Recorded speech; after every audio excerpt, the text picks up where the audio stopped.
Terkait dengan keputusan DKPP yang memberikan peringatan keras kepada KPU, maka kami menegaskan ini semakin membuktikan bahwa moral force itu sekarang sudah diperkuat oleh kekuatan hukum. Dan DKPP yang memang memiliki kewenangan terhadap pelanggaran-pelanggaran etik, keputusannya tidak bisa dianggap main-main, karena pelanggaran etik itu sangat-sangat serius. Dan ini juga menunjukkan bahwa pemilu ini sejak awal ketika terjadi manipulasi di Mahkamah Konstitusi itu telah menjadi beban bagi pemilu ke depan. Apalagi kemudian disertai, karena baru kali ini terjadi ada seorang calon yang menjadi calon wakil presiden masih punya afiliasi secara langsung dengan pimpinan nasional, dalam hal itu Presiden Jokowi. Sehingga di dalam praktek itu menimbulkan begitu banyak persoalan, dan keputusan dari DKPP menjadi legalitas dan legitimasi bahwa penetapan pasangan 02 memang memiliki suatu persoalan yang serius.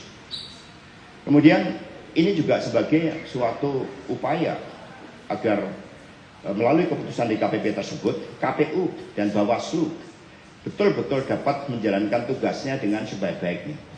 Kita ini banyak sekali local wisdom. Kalau di masyarakat Jawa, di Bali, itu percaya pada karma. Ada karma pala.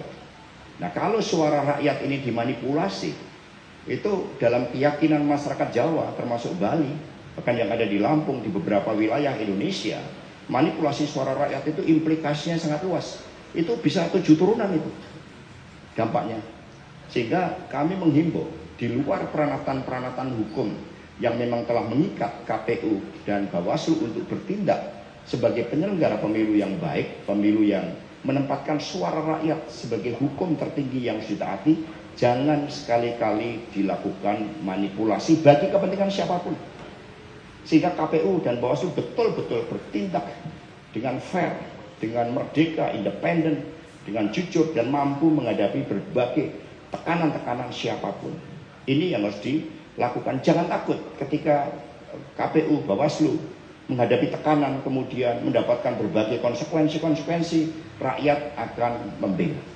Sebaliknya ketika tunduk di dalam intervensi, maka baik secara hukum, secara etika, maupun dalam peranatan sosial kita, itu ada local wisdom yang dipercaya rakyat bahwa tindakan itu sangatlah berbahaya. Karena itulah asas pemilu langsung, umum, bebas, rahasia, jujur, dan adil dengan keputusan DKPP itu harus menjadi penguat bagi seluruh elemen KPU juga Bawaslu untuk menjalankan tugasnya dengan sebaik-baiknya.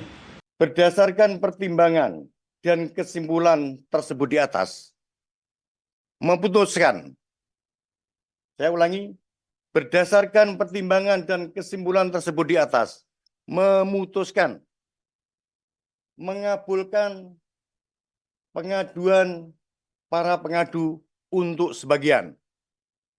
2. Menjatuhkan sanksi peringatan keras terakhir kepada Hasyim Asyari selaku teradu 1 dalam perkara nomor 135/PKE/DKPP/Romawi 12/2023, perkara nomor 135/PKE/DKPP/Romawi 12/2023, perkara nomor 137/PKE/DKPP/Romawi 12/2023, dan perkara nomor 141/PKE/DKPP/Romawi 12/2023 selaku Ketua Merangkap Anggota Komisi Pemilihan Umum sejak putusan ini dibacakan.